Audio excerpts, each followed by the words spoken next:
Ya, ok, listo, gracias. Me dices, ¿no puedo empezar? Ya, vale. Bien, Adelante, vamos a hablar hermano. de un... Ah, ya, ok, dale, gracias. Bueno, vamos a hablar de un tema también muy interesante. De hecho, en sesiones precedentes ya se había hablado de cierta forma sobre esta cuestión, la culpabilidad. Y de cierta manera, para efectos de introducirnos un poco a esta institución del derecho penal, específicamente la dogmática penal, la teoría del delito, es bastante debatida en realidad, ¿no? Porque sobre este tema emergen diferentes cuestionamientos. Hoy en día, por ejemplo, se habla acerca de una culpabilidad de la persona jurídica, si es que eso es posible o no, a partir de qué criterios de imputación se podía intentar endilgar una suerte de culpabilidad a este órgano moral, si se quiere. Pero más allá de eso, en esta oportunidad vamos a tratar de hablar en términos prácticos, en términos bastante sencillos, a fin de que todos podamos comprender ciertas instituciones que de alguna u otra manera pueden ser un tanto complicadas, por ejemplo, de examinar cuando se lee algún manual de dogmática, por ejemplo, de los profesores Jacobs, entre otros, ¿no?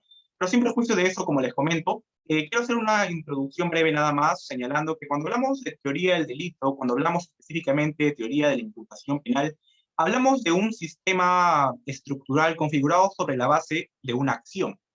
Y eso ha quedado claro de las diferentes sesiones que han habido, entiendo yo, durante las pasadas semanas. Existe la base esencial para la configuración de todo delito, que es una acción. Si no hay acción, evidentemente, no hay delito, eso como primer elemento fundamental. Pero una vez que se acredita la existencia de acción, es decir, que no existe, por ejemplo, supuestos de fuerza física irresistible, que no existen estados de inconsciencia, o que no existen otras circunstancias similares a esta naturaleza, se puede ya entrar a analizar si se quiere, por ejemplo, la tipicidad, después la tipicidad. En primero se analiza si existe pues, los elementos propios de la imputación objetiva, de la imputación subjetiva. Luego hablamos de la antijuricidad, hablar específicamente sobre si hay causas de justificación o no, que en buena cuenta pueden generar que la conducta sea considerada como permisible y conforme a derecho. Y después ya podríamos hablar de la culpabilidad, ¿no? Pero la diferencia, cuando hablamos del subsistema, en principio, de el injusto penal, es que aquí analizamos el hecho concreto, ¿no? Pero cuando hablamos de la culpabilidad ya nos enfocamos en hablar de la persona o hacer un análisis más particularizado en las condiciones de la propia persona. Ahora bien, hay que dejar asentado en primer lugar algo muy fundamental, ¿no? Que no se nos puede pasar.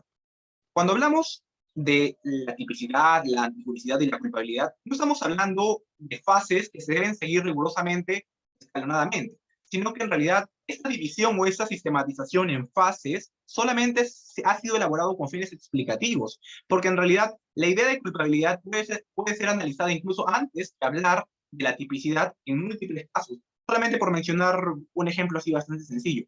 Cuando vemos un niño de edad, de repente manipulando un arma que tiene su padre, que es policía, imaginemos, dispara contra su padre.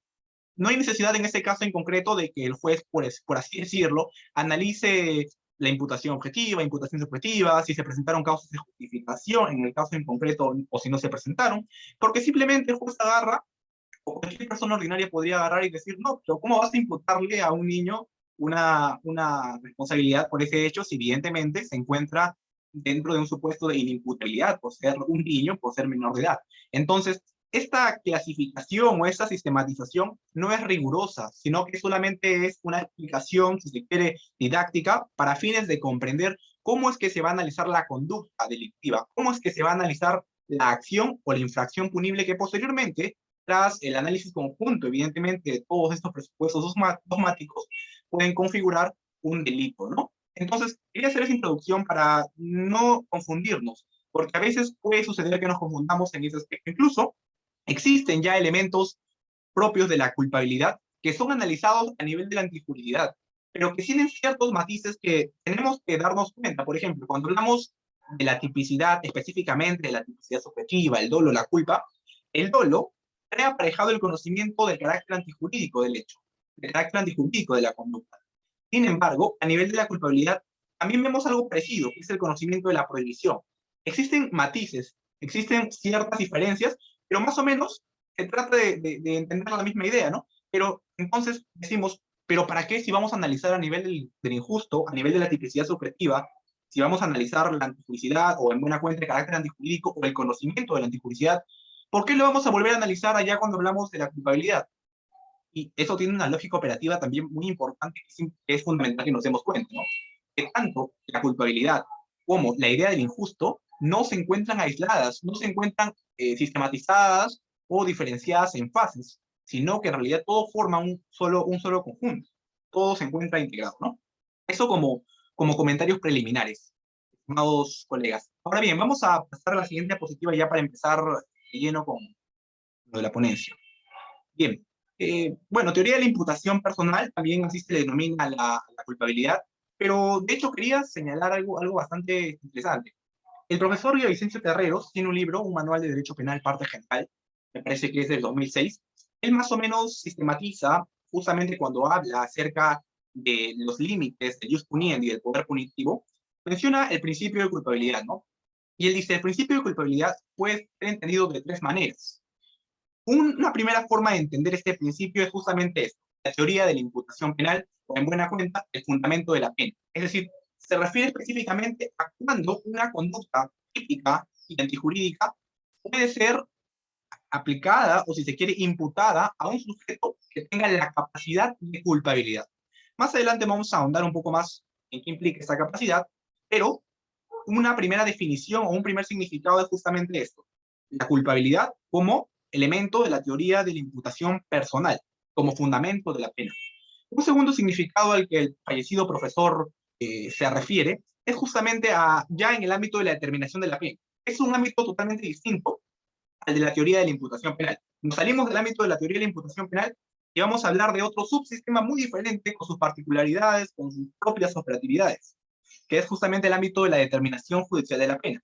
En este caso en concreto, también tenemos que tener en consideración el principio de culpabilidad, porque como ya me parece en anteriores sesiones habrán desarrollado, la idea de culpabilidad fue algo instaurado por las teorías absolutas de la pena. Cuando hablamos de los fines de la pena, bueno, hablar de fines es una cuestión también bastante controvertida, ¿no? Pero sin perjuicio de eso, es una institución que fue justamente creado, o si se quiere instituido, abordado, por ejemplo, Hegel, Kant.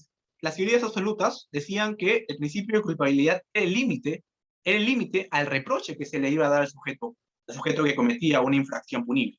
Entonces, en el ámbito de la determinación judicial de la pena, actualmente también se considera la culpabilidad como un límite, esto es, como un baremo a efectos de poder imponer una pena respetando determinados límites, ya sea que no vaya muy por encima de la medida de la culpabilidad del sujeto o muy por debajo, ¿no? Hay que recordar incluso que el artículo 7 del título preliminar del Código Penal hace referencia a que está proscrita la responsabilidad objetiva y solamente va a responder a aquella persona que ha sido responsable de un ilícito penal. Entonces, hay que tener en consideración eso, ¿no? Este es el segundo significado. Primero, ya dijimos que es el fundamento de la pena, culpabilidad como fundamento de la pena. Segundo, culpabilidad como, si se quiere, límite a la imposición de una pena. Hablando ya del subsistema de las consecuencias o la determinación judicial de la pena, o también conocido como la dosificación de la pena, ¿no? Según ya un acuerdo plenario de la Corte Suprema bastante conocido. Y el tercer significado que normalmente se le otorga en la doctrina, y que justamente este maestro desarrolla más o menos en su libro, es aquel que se encuentra vinculado por la idea de culpabilidad como contrario a la responsabilidad por el resultado. Esto es, una persona no va a ser responsable simplemente porque se haya ocasionado un resultado, sino que esta persona va a ser responsable o va a ser culpable siempre y cuando este resultado haya podido ser previsible de alguna u otra manera. Esto es que medie de por medio culpa o dolo.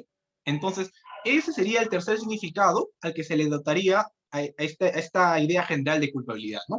Pero en esta oportunidad nos vamos a enfocar a analizar la culpabilidad como propia de la teoría del delito, como propia del subsistema de la teoría de la imputación penal y como propia justamente del fundamento de la imposición de una pena enfocado principalmente al sujeto responsable de el delito, al sujeto activo, si se quiere, ¿no?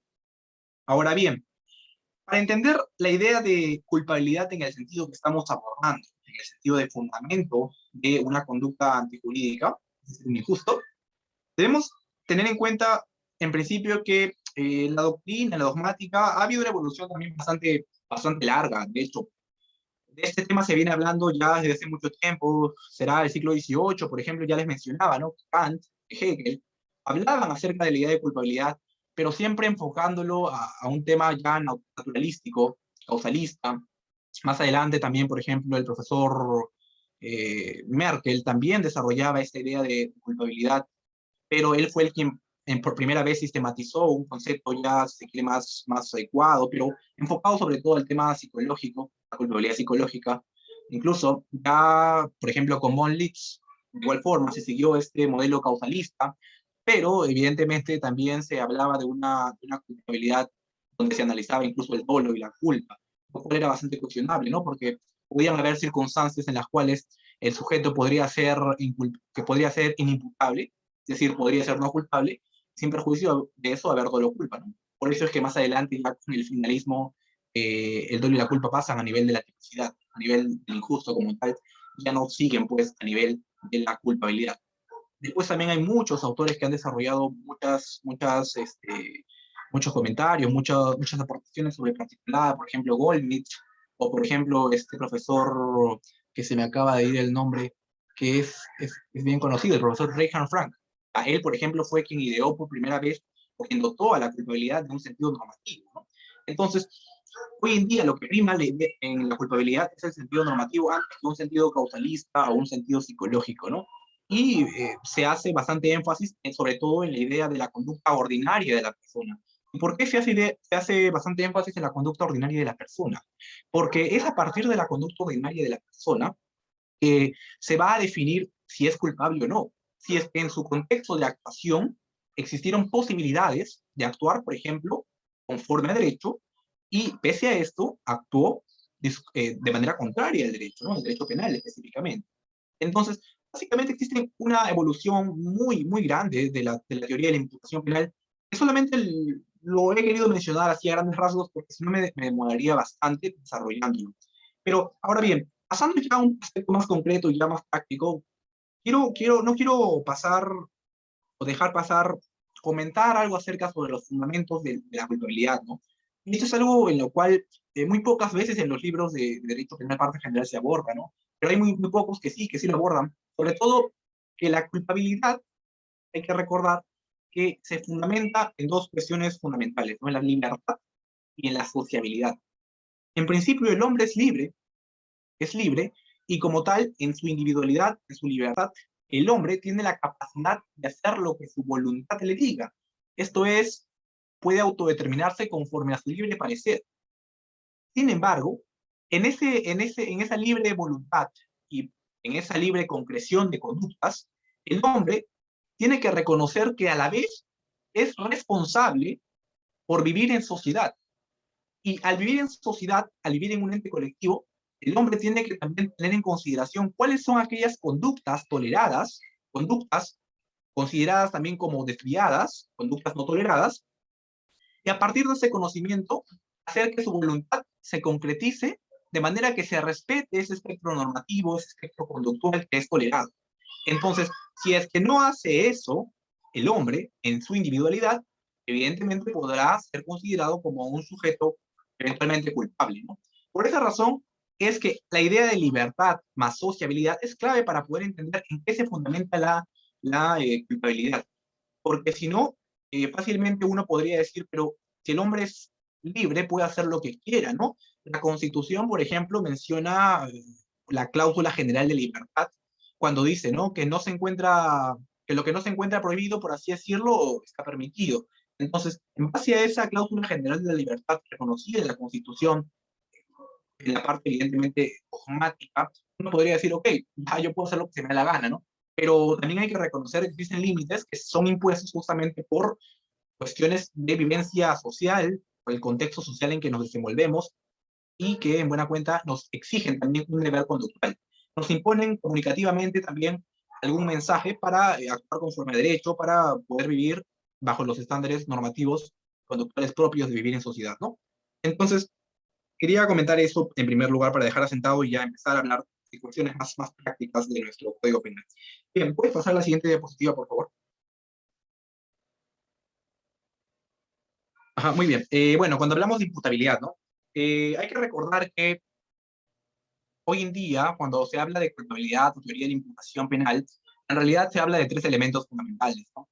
Se habla de imputabilidad, que es el primer elemento, el primer, si se quiere, baremo, el primer filtro. Se habla también de la idea de conocimiento de la prohibición y también de la exigibilidad. Pero a veces se suelen entender mal estas cuestiones, o se suele entender también de forma muy flexible, muy relajada, ¿no? Hay que ser rigurosos en ciertas cosas. Ahora, cuando hablamos de imputabilidad, en primer lugar hablamos de la capacidad que tiene el hombre de poder autodeterminarse, en principio. La capacidad del hombre de poder autodeterminarse, ¿no? También la capacidad, evidentemente, de poder comprender la licitud de determinados hechos, de determinados actos. Aquí se tiene que tener en consideración, en primer lugar, el fundamento o la fundamentación dogmática de la imputabilidad es que a todos los hombres, a todos los seres humanos, se les exige actuar conforme a derecho, siempre y cuando cuenten con la capacidad de conocer la ilicitud de todos los actos, de todas las conductas que son toleradas o no por el ordenamiento jurídico, y también que tengan, a partir de ese conocimiento, de esa apreciación general de lo que es permisible, ¿no? La posibilidad de actuar o la capacidad de actuar conforme a derecho, ¿no? Que su voluntad se vea concretizada justamente en una actuación conforme. Por eso es que hablamos, cuando nos referimos a la imputabilidad, y muchos libros de parte general desarrollan esto, hablamos de dos elementos, el elemento intelectual y el elemento volitivo, ¿no? El elemento intelectual y el elemento volitivo. El elemento intelectual justamente hace referencia a la capacidad de conocer la ilicitud de una conducta y el elemento volitivo de, a partir de conocer esto, actuar conforme a tal, ¿no? A tal conocimiento. Ahora, si ya dijimos que una persona va a ser imputable o es imputable siempre y cuando tenga estas dos capacidades mínimamente, la capacidad de conocimiento, elemento intelectivo, y la capacidad de actuar conforme a ese conocimiento, elemento volitivo, ¿quiénes serán inimputables? Pues bien, nuestro Código Penal establece claramente en el artículo 20.1 y 20.2 quiénes son considerados inimputables, ¿no? Ahí se hace referencia, por ejemplo, a los menores de edad, se hace referencia a quienes sufran de anomalía psíquica grave, quienes sufran de grave alteración de la conciencia y quienes sufran de alteraciones en la percepción. Específicamente son estas cuatro personas, o perdón, estas cuatro, serán las personas que tengan alguna de estas cuatro características las que serán consideradas como inimputables. Inimputables. Ahora, primero, empezando por menores de edad. Evidentemente, aquí se habla de un factor netamente objetivo. Nuestra legislación establece que son mayores de edad los que tienen capacidad legal, ¿no? O capacidad de ejercicio también, cuando son mayores de 18 años. Si son menores de 18 años, se entiende que son menores de edad. ¿Y por qué justamente se establece ese baremo? ¿Por qué se dice que los menores de edad no son imputables? Justamente porque se dice que ellos no tienen todavía la madurez emocional, la madurez mental, para poder comprender la ilicitud o licitud de determinados actos, ¿no? Y de poder actuar conforme a derecho. Entonces, justamente a partir de esta no madurez es que se les restringe también la imputación, en este caso, ¿no? Pero eso no quiere decir de que queden eximes de responsabilidad, ¿no? Es decir, no se le va a juzgar con la culpabilidad o con el derecho penal, si se quiere, de los adultos, sino que en esos casos se le aplica, por ejemplo, lo que es el Código del Niño y del Adolescente, ¿no? Donde justamente se establecen también algunas sanciones, algunas medidas de protección que se le imponen a los que son menores de edad. Hay muchas medidas que se le pueden imponer, incluso internamiento, se les puede imponer medidas también socioeducativas, diferentes medidas. Es decir, el ordenamiento no es que tampoco se haga el loco cuando un niño comete un delito, o bueno, sería impropio decir un delito, ¿no? Sino cuando comete una infracción. Cuando un niño comete una infracción, el ordenamiento también lo sanciona justamente, pero amparándose en un derecho sancionatorio del Código del Niño y del Adolescente, ¿no? Ahora, hay que aquí dejar algo en claro, ¿no? Si bien el fundamento del hecho de que no se le impute a los menores de edad, de que no se les considera a los menores de edad como imputables, es el hecho de que de que no tienen la capacidad todavía de poder conocer la ilicitud de sus actos, no quiere decir de que, por ejemplo, si hay cierto menor de edad, por ejemplo, imaginemos 15 años, 16 años, que sea una persona ya madura emocionalmente, una persona seria, una persona inteligente, súper inteligente, y pueda comprender la ilicitud de los actos o la ilicitud de sus actos, eso no quiere decir de que inmediatamente se va a convertir en un imputable, ¿no? Sino que en este caso en concreto ya hablamos de un criterio objetivo que está delimitado y que no hay ningún tipo de discusión sobre particular, ¿no? Últimamente me parece que he leído incluso algunos proyectos de ley que proponen bajar el grado o los niveles de considerar a una persona como imputable, ¿no? Me parece que hay un proyecto de ley que se está tramitando todavía en la Comisión de Justicia para hacer una reforma del Código Penal en este extremo precisamente, ¿no? Para considerar incluso a los mayores de 16 años, si no me equivoco, como personas imputables, para que puedan ser juzgados con el derecho penal de un adulto, ¿no? Bueno, eso por el lado de los menores de edad. Ahora, por el lado de los que sufren anomalía psíquica grave, aquí hay que también tener un poco de cuidado, porque la anomalía psíquica, como aquí lo menciono, debe ser grave, debe ser grave. ¿Y qué es anomalía psíquica? Básicamente es una deformación, una alteración, si se quiere, biológica, mental, psicológica, y que hace justamente que la persona no pueda comprender de alguna u otra manera el carácter delictivo de su actuar, o también de actuar conforme a su voluntad, pese a haber comprendido la ilicitud de su acto, ¿no? Por ejemplo, a ver, imaginemos una persona que es cleptómana. Una persona que es cleptómana está acostumbrado a robar, está acostumbrado a hurtar. Esta persona ya tiene una alteración, si se quiere, psíquica, una alteración mental que hace posible eventualmente que sea considerada como inimputable porque existe una relación causal entre justamente su imperfección o su alteración psíquica o psicológica con el delito o el injusto que se comete, ¿no? Entonces, aquí hablamos de una anomalía psíquica. Pero ahora, hay que tener en cuenta que a nivel doctrinal se desarrollan algunas clases de anomalía psíquica. Eh, Nuestro Código Penal no dice mucho sobre la anomalía psíquica grave, ¿no? No menciona, por ejemplo, específicamente cuáles son, pero a nivel doctrinal sí se ha desarrollado, ¿no? Incluso sobre el particular, la ciencia médica ha servido mucho. Por ejemplo, hablamos de anomalía psíquica, en primer lugar, cuando hablamos de demencia, cuando hablamos de esquizofrenia, ¿no? Que es en buena cuenta una modalidad, si se quiere, de la psicosis. Hablamos también de neurosis, hablamos de oligofrenia, ¿no? La oligofrenia, por ejemplo, es la debilidad mental. La oligofrenia, por ejemplo, es la debilidad mental en sentido cuantitativo, es decir, la incapacidad o la poca inteligencia de una persona. Cuando una persona sufre de oligofrenia, dependiendo del grado de oligofrenia, que puede ser, por ejemplo, debilidad mental, puede ser imbecilidad, idiocia, en estos casos, dependiendo del tipo o grado de oligofrenia, es que la persona va a responder jurídico penalmente o no.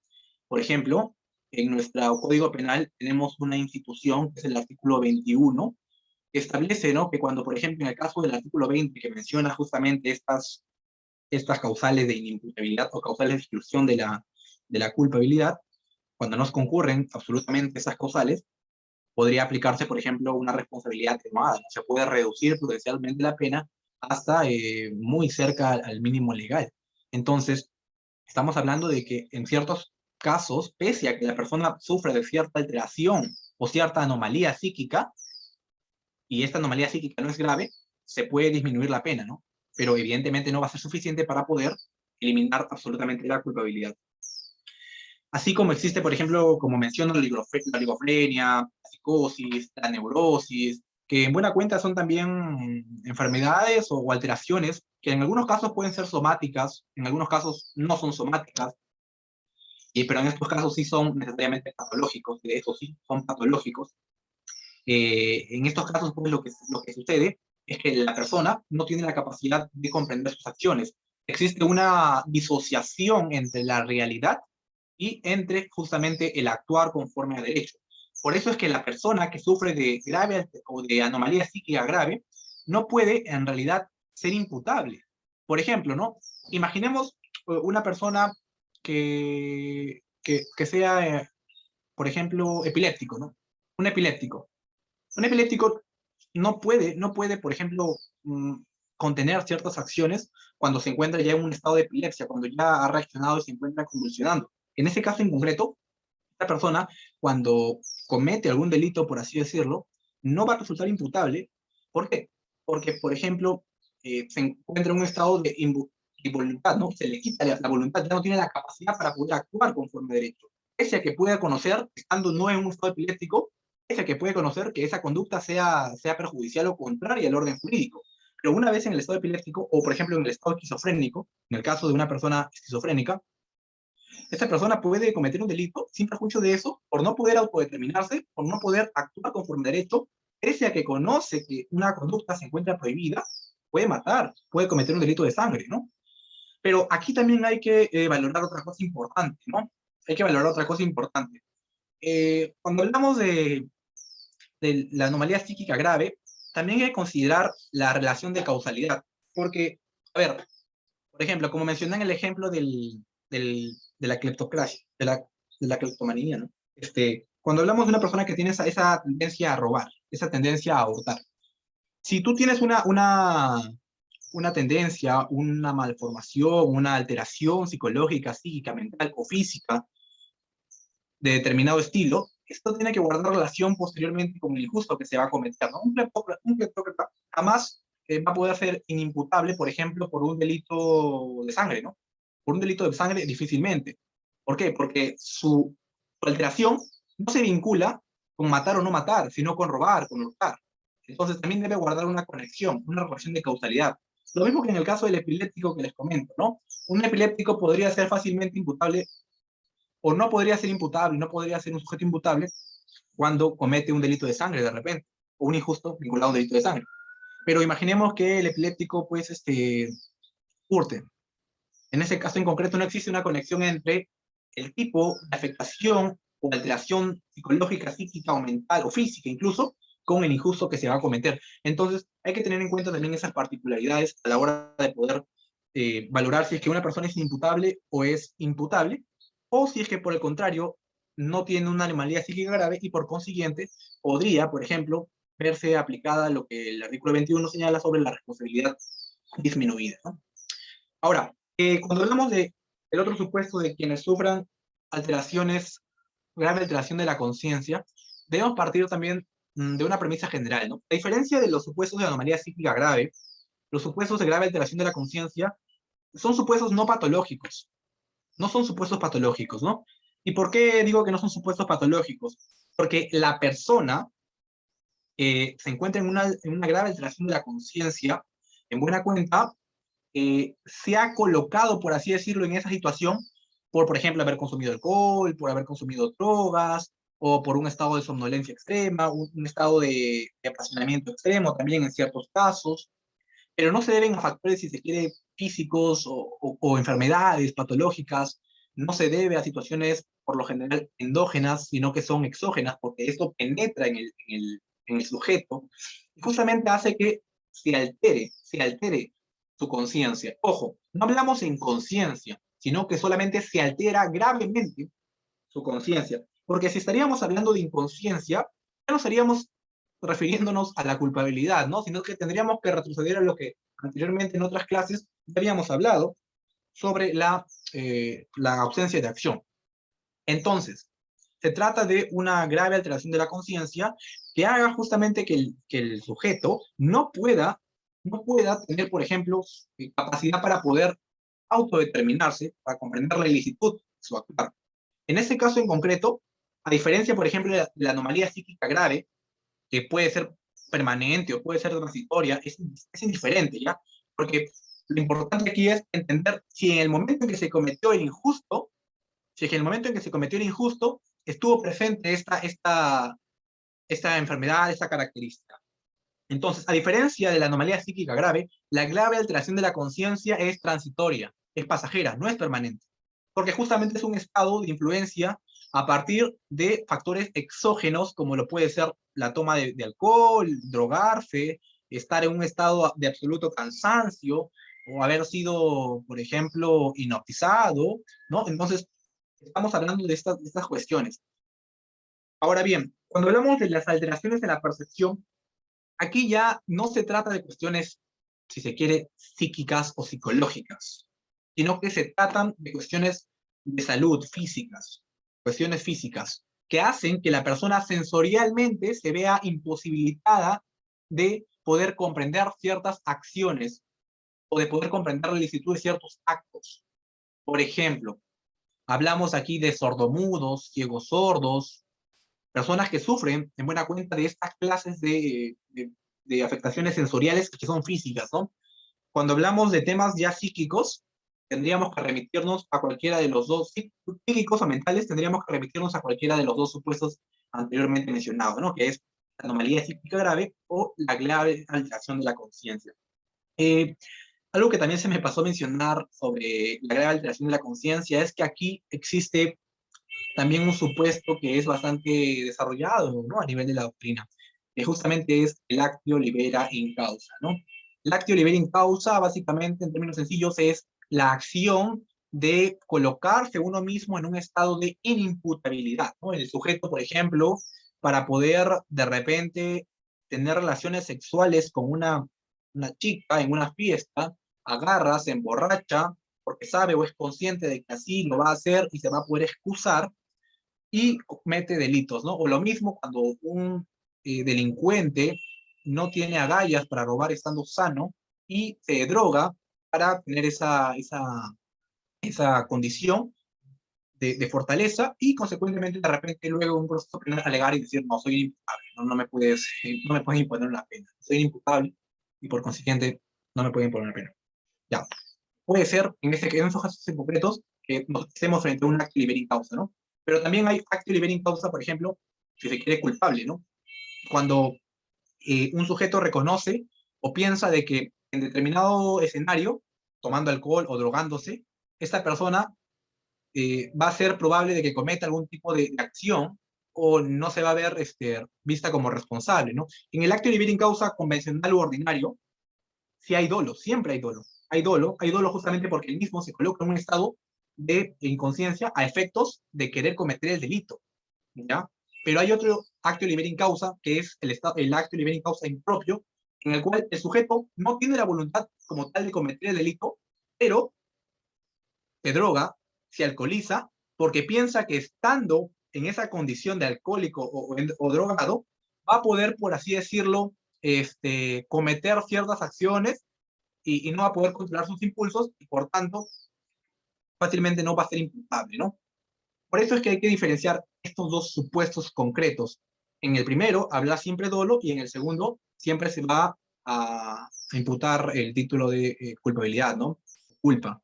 Porque justamente en ese estado de inconsciencia el sujeto va a ser más negligente, va a tener menos recaudos para poder, por ejemplo, controlar ciertas acciones que eventualmente pueda realizar. Bien, habiendo analizado de forma breve estos supuestos de inimputabilidad, vamos a hablar ahora de otro supuesto. Voy a pasar a la siguiente diapositiva, por favor, Piro. Ya, el conocimiento de la antijuricidad. Aquí hay que tener bastante cuidado también, porque como les dije hace un momento, cuando hablamos de la tipicidad subjetiva, específicamente en el dolo, hablamos también de un conocimiento del carácter prohibido de determinada conducta humana.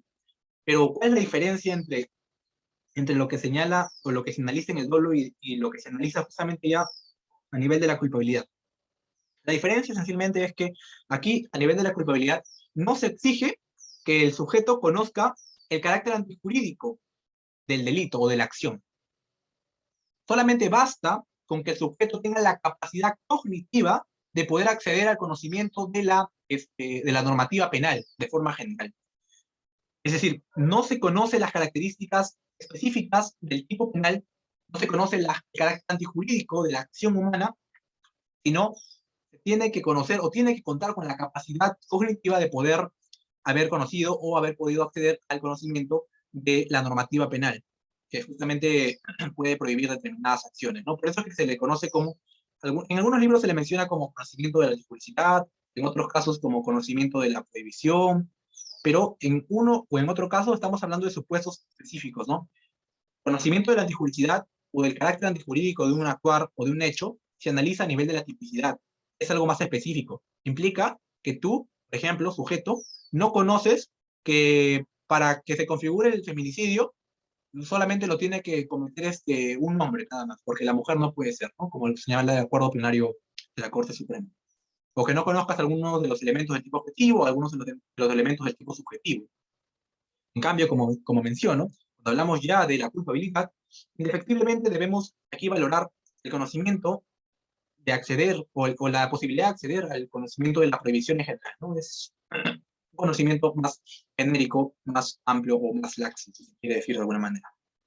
Ahora, el fundamento dogmático es bastante sencillo, ¿no? Para no complicarnos la vida, se dice que una persona va a ser culpable siempre y cuando previamente ha tenido posibilidad de conocer que determinada conducta se encontraba prohibida.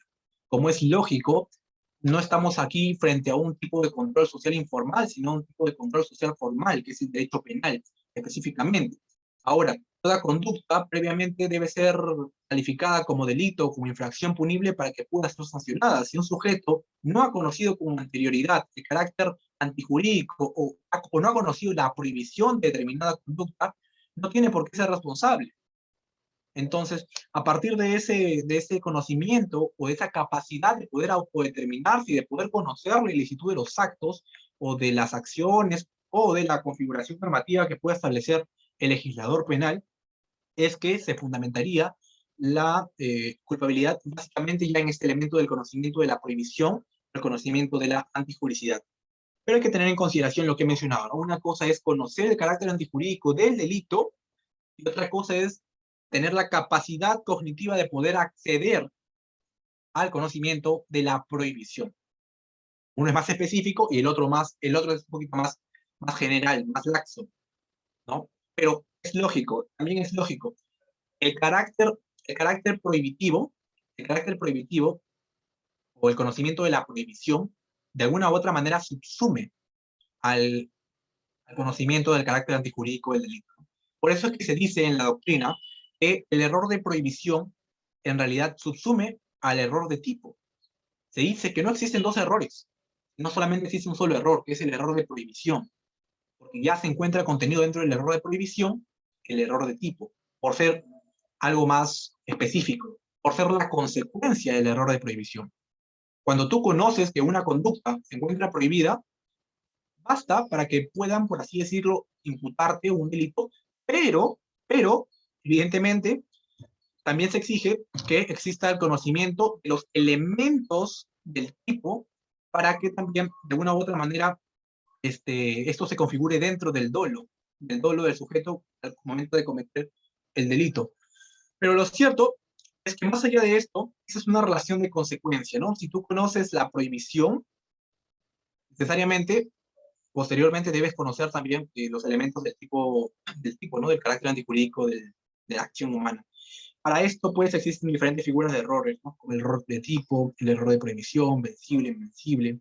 Vamos a justamente considerar algunos de estos nada más. Pero el error de prohibición siempre se va a analizar a nivel de la culpabilidad, ¿no? Aunque existen algunas teorías, algunas tesis que hacen referencia a que este error de prohibición en realidad debería ser analizado en otra categoría del delito, de la teoría del delito.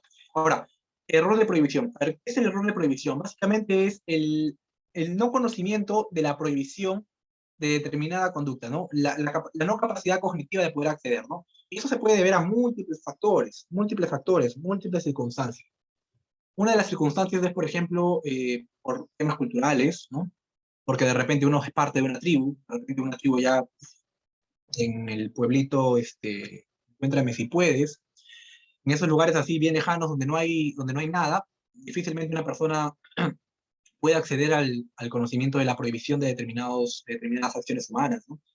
Eso es que en esos supuestos se presentaría error de prohibición, y si es que cometen un delito, por ejemplo, de violación sexual, ¿no? Con una niña, imaginemos, de 12 años, ¿no? Ya estando en la ciudad, de repente ellos pueden decir, no, pero yo no sabía que era un delito, porque en mi pueblo, en mi tribu, ahí pues cometíamos o teníamos relaciones sexuales con menores de edad, ¿no? De los 11 años, de los 10 años, entonces es parte, ¿no? De la tradición. O incluso también, por ejemplo, cuando vienen, imaginemos, ¿no? Viene un árabe eh, que ya pues en esos países se permite, ¿sí? ¿No? La bigamia y todo eso, permite contraer nupcias con varias mujeres. Imaginemos que viene a Perú y contrae nuevamente nupcias, ¿no?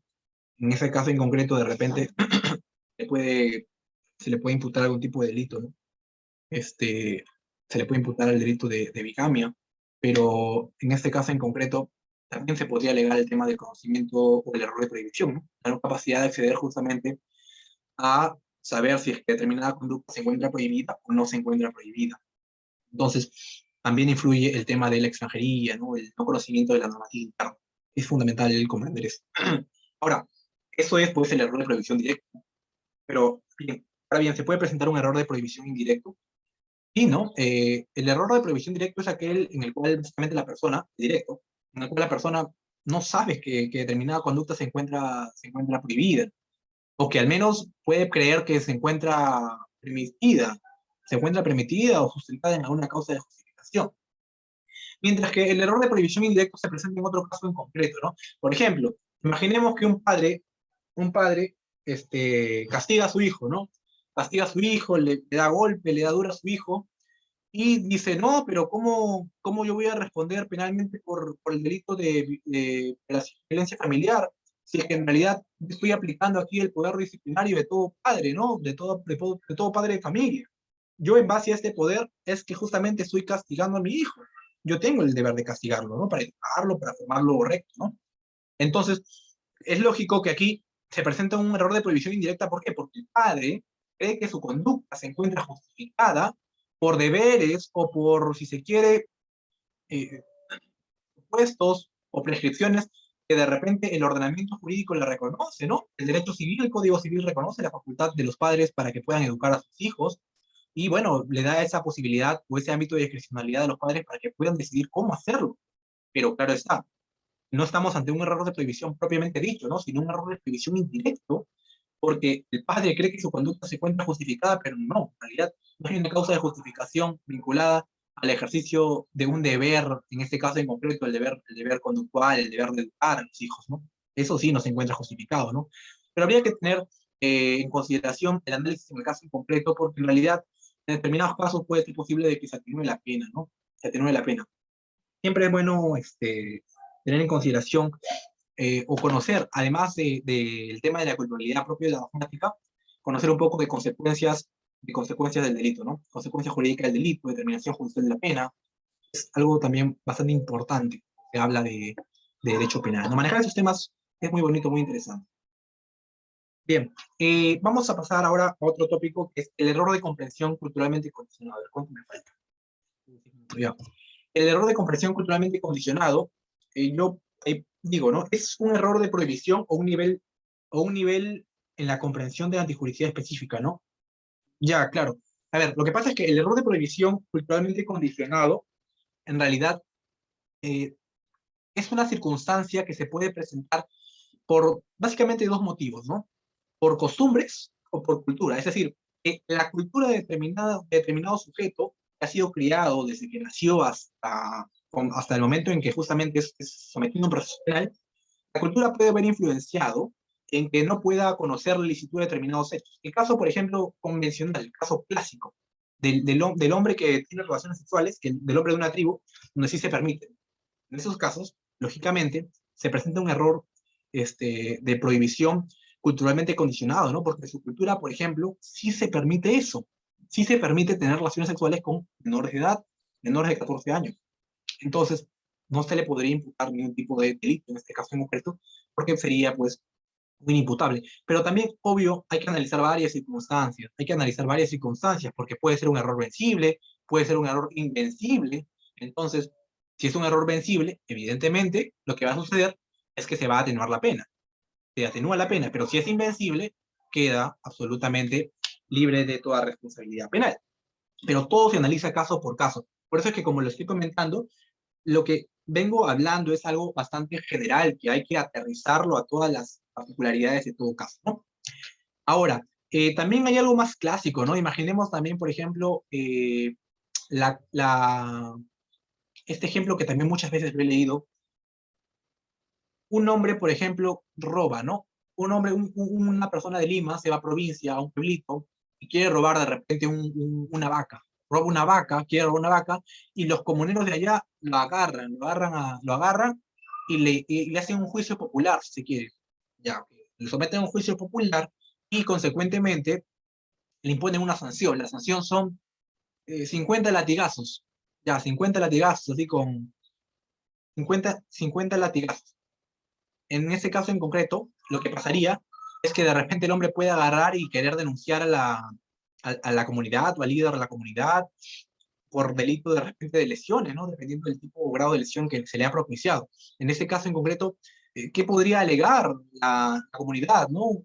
Se trata de un error de comprensión culturalmente condicionado, es decir, la comunidad sabía que, si bien es cierto, esa conducta se encontraba considerada como antijurídica, existía una prohibición penal expresa de cometerla, pero sin perjuicio de ello se cometió porque existen parámetros conductuales propios de la cultura o de la comunidad que lo permiten. Entonces, ahí también se tienen que analizar varias cosas, ¿no? Hay una sentencia sobre este tema del error culturalmente condicionado. De igual forma, hay un acuerdo plenario, si no mal recuerdo, que lo analiza. Incluso se hace referencia que en estos casos donde se alega el error de comprensión culturalmente condicionado, muchas veces se exige una pericia antropológica, ¿no? Para determinar efectivamente cuál es la cultura, cuál es la costumbre de las comunidades que justamente, o de las personas que justamente alegan esta clase de acciones. Hay un caso muy emblemático que es el suscitado a partir del, de la curva del diablo, si no me recuerdo, los años que estaba el presidente Alan García, ¿no? El Baguazo, allí se juzgaron a varias personas, ¿no? Líderes o dirigentes comunales, ¿no?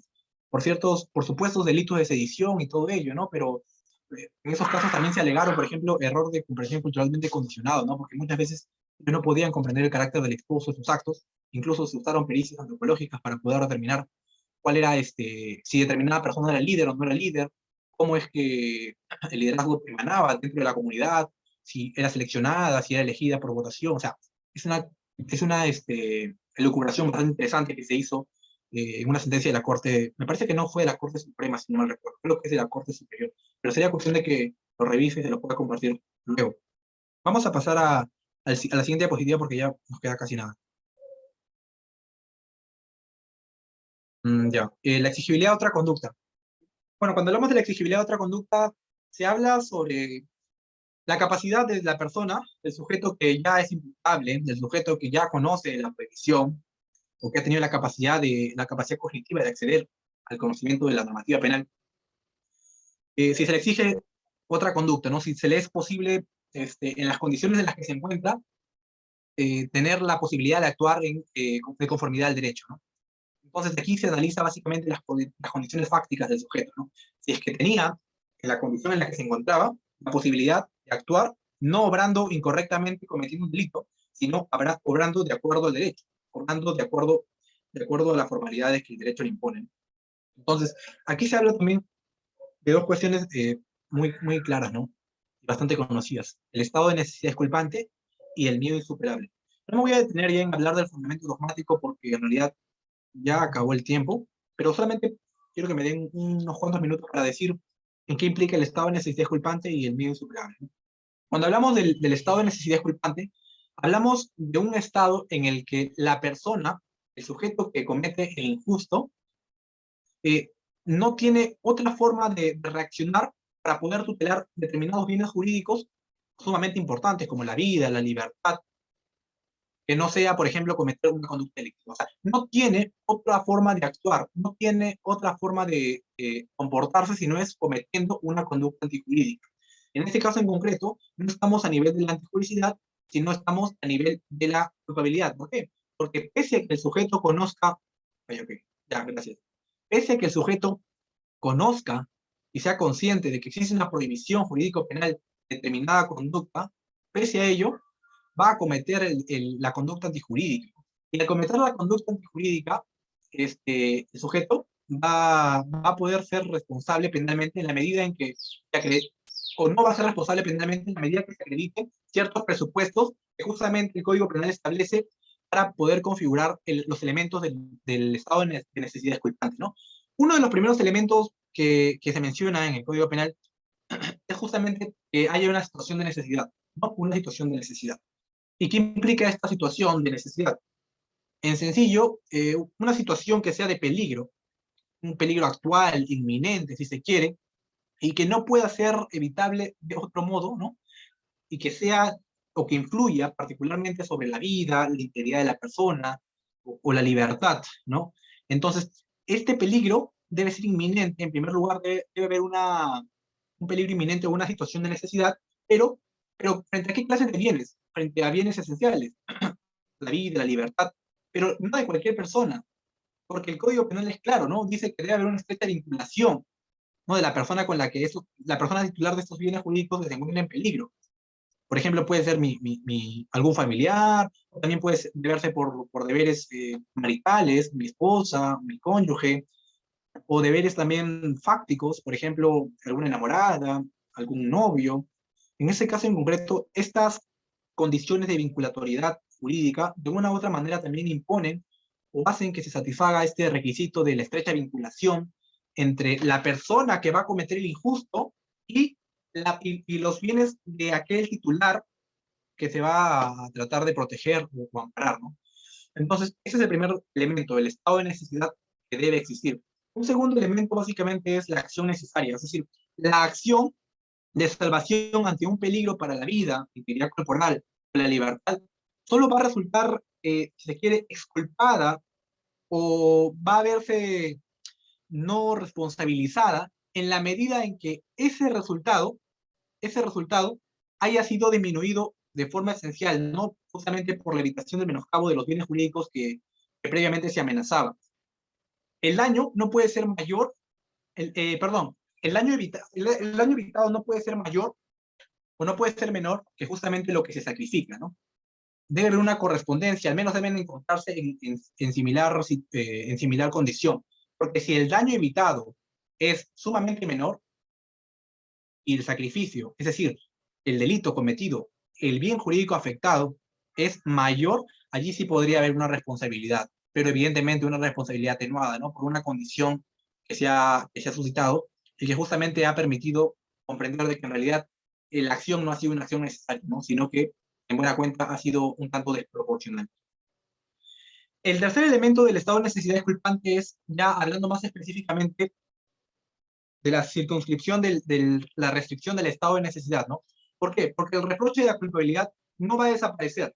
No va a desaparecer siempre y cuando al autor se le pudo haber exigido, por ejemplo, actuar o aceptar o soportar determinados riesgos. Por ejemplo, imaginemos, un bombero, un bombero está capacitado para poder ir a los incendios y apagar pues el fuego, ¿no? Pero ¿qué pasa si es que el bombero, en vez de estar allí, en vez de estar allí apagando el incendio, soportando el riesgo, soportando el peligro que su propio deber de bombero le impone, agarra y huye, empuja a una persona porque, para que se queme, él huye, ¿no? Para salvarse su vida. En ese caso en concreto, al bombero sí se le puede imputar un delito, ¿no? En este caso, si la persona muere, puede ser el delito de homicidio, o bueno, eso se analiza ya en el caso particular, ¿no? Pero sí se le puede imputar, ¿por qué? Porque a ese sujeto le era exigible soportar ese peligro. El peligro de poder morir por haber un tipo de incendio, ¿no? Por quemarse o algo así, porque él aceptaba un deber, ¿no? En ese caso en concreto, sí, justamente se le exigía al autor, en base a las circunstancias que se presenten, de poder soportar o aceptar esos riesgos. Ese es el caso del bombero, también el caso del policía, ¿no? Que normalmente se mencionan en muchos ejemplos en distintos libros. Entonces, de presentarse esos tres presupuestos, esos tres elementos, entonces se configuraría el estado de necesidad disculpante, ¿no? Que, como he dicho, la consecuencia básica es que existe una conducta antijurídica, pero el sujeto, pese a ello, no va a responder, ¿no? En cambio, si se presenta un estado de necesidad justificante, en ese caso, no existe ningún tipo de conducta antijurídica, sino que en realidad la conducta se encuentra permitida conforme al derecho, ¿no? Ahora bien, por último vamos a considerar el miedo insuperable, ¿no? En este caso, el miedo insuperable también se cuestiona bastante sobre qué implica este miedo insuperable. Hay jurisprudencia de la Corte Suprema que aborda el tema bastante, ¿no? Sin embargo, lo cierto es que, por ejemplo, el artículo 20, numeral 7, si no mal recuerdo, del Código Penal, hace referencia a que el sujeto que obra impelido por un miedo insuperable, ¿no? Que sea de igual o mayor magnitud, va a verse exceptuado de toda responsabilidad en la medida en que este miedo haya sido de tal magnitud que le haya generado un impacto significativo, ¿no? Para actuar conforme a lo antijurídico. Pero aquí también nuevamente repito, vuelvo a señalar lo mismo. Hay que analizar también cuál es la capacidad de actuación de la gente en torno a este miedo. ¿Qué clase de miedos es el que se exige, no? Normalmente en la doctrina se ha considerado que este miedo es una causal de culpabilidad, ¿no? Es una causal de exclusión de la culpabilidad, porque en buena cuenta ya no se le exige otra conducta al sujeto para poder actuar, porque evidentemente su miedo ha sido tanto que no va a poder actuar conforme a derecho. Por ejemplo, imaginemos que una persona se acerca y me apunta con un arma de fuego, ¿no? Y de repente yo soy una persona que también sufre de problemas, ¿cómo se le llaman estos problemas? Neuróticos, de problemas neuróticos, pero la neurosis tiene también varias fases, varias modalidades, ¿no? Problemas neuróticos yo sufro, pero no son tan intensos, por así decirlo, mis problemas neuróticos. Entonces yo sufro de mucha ansiedad, sufro de ansiedad, de miedo, de pánico, y yo soy muy reactivo, de forma tal que ante una persona que me apunte con una pistola, yo me asusto, me lleno de pánico, e inmediatamente agarro, qué sé yo, una piedra, y antes de que me dispare, yo soy mucho más rápido, le tiro la piedra y le cae en la cabeza y la persona muere, ¿no? En principio, aquí podría discutirse muchos temas, ¿no? Por ejemplo, si estamos ante una legítima defensa, o podría discutirse, por ejemplo, si estamos ante un miedo insuperable, pero sin prejuicio de eso, para efectos de adecuarlo a nuestro análisis del miedo insuperable, podríamos decir de que en base a las condiciones personales del sujeto, en base a su capacidad de poder hacer frente a determinados riesgos, a determinados peligros, un miedo puede ser insuperable, ¿no? Pero este miedo no va a ser insuperable en la misma magnitud frente a otro sujeto, porque va a depender, como le digo, o les digo, el caso en concreto de cada sujeto en particular, de cómo se desenvuelva, cómo son sus circunstancias personales y qué problemas incluso pueden tener, qué problemas mentales, qué problemas fisiológicos. Se debe analizar claramente esos supuestos, ¿no? De igual forma, nuestro Código Penal, si bien es cierto, no establece como tal una serie de requisitos, taxativos que deben configurar este miedo insuperable. La doctrina se ha esforzado meridianamente por tratar de sí, desarrollar un poco sobre qué implica o cuáles son los elementos o cuáles son los requisitos para que se pueda configurar este riesgo. En primer lugar, el Código Penal dice que tú debes obrar compelido, ¿no? Obrar compelido por el miedo. Es decir, actuar en base a este miedo. Que tu miedo vea como justificante o vea como causal o motivación posterior una acción que es antijurídica, ¿no? Ese es el primer supuesto, el primer requisito, ¿no? El segundo debe ser el miedo insuperable, como ya les he mencionado, ¿no? El miedo debe dejarle, ¿no?, al sujeto un margen de opción entre soportar el mal que lo amenaza o en buena cuenta eludirlo mediante cometer un delito. Pero normalmente no hay otro margen de acción, pese a que la doctrina reconoce. Por ejemplo, el profesor Ramón Arias dice que el miedo, en este caso en concreto, debe igual permitir, aunque sea mínimo, un margen de acción conforme a derecho. Pero personalmente yo sigo, por ejemplo, lo que más o menos menciona el profesor Muñoz Conde y la profesora García Arán, cuando dicen que exclusivamente cuando hablamos de miedo insuperable, no se exige absolutamente ningún tipo de acción adicional. El miedo, en realidad, hace que se elimine todos los supuestos de exigibilidad y, por consecuencia, se legitime la actuación del sujeto, una actuación evidentemente antijurídica, ¿no? En todo caso, lo decisivo será, como señala pues el profesor, el maestro Mir Puig, ¿no?, fallecido profesor de la Universidad de Barcelona, si no me equivoco, es justamente el carácter insuperable de ese temor, de ese miedo, ¿no? Entonces, eso también va a depender de las circunstancias concretas, como le digo, y todo análisis no puede ser previamente enfocado si es que no analizamos un caso particular, dado que el juez en un caso puede decir, sí, es medio insuperable, pero en otro caso esto no es medio insuperable, ¿no? Esto fácilmente puede haberse superado si es que se adoptaban otras acciones, ¿no? Y por último, el mal que se pretende evitar debe ser mayor, ¿no? Debe ser igual o incluso mayor, ¿no?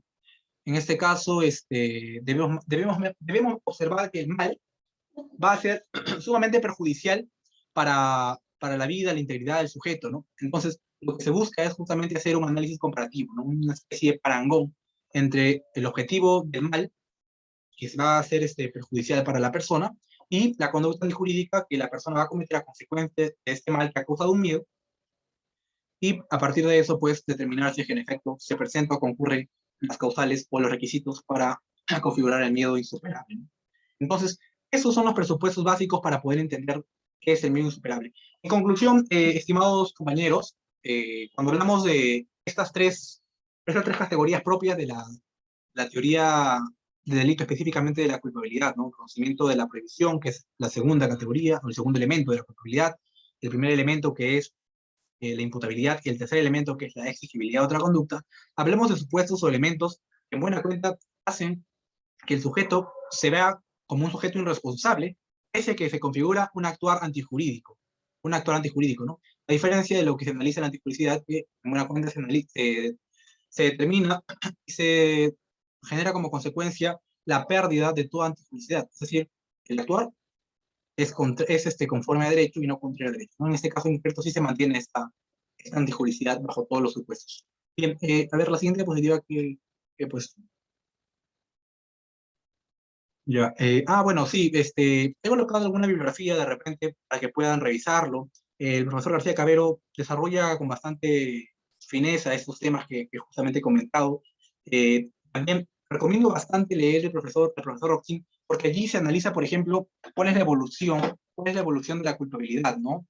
Incluso Roxin ha establecido o ha definido la culpabilidad en base al criterio de protección de bienes jurídicos esenciales, ¿no? Entonces, él incluso tiene una definición propia. Hay un artículo, incluso, lo escribió el profesor Díaz Ripollés, que, si no mal recuerdo, simplemente no me falla, se llama eh, Tres críticas a la idea de culpabilidad de Roxin, ¿no? En relación con los bienes jurídicos protegidos. Es un artículo fenomenal. Es un poco complicado de entender, pero es un artículo fenomenal que en realidad sugiero que lo puedan buscar y revisar, ¿no? Siempre es bueno estas cuestiones, porque nos permite un poco discutir y dejarnos de lado solamente hablar de temas de carácter procesal. Siempre es importante conocer dogmática un poco. Bueno, eso nada más lo recomiendo y gracias por haberme escuchado. Espero que se me haya podido entender. Y bueno, atento a cualquier interrogante o cualquier reflexión que quisieran mencionar.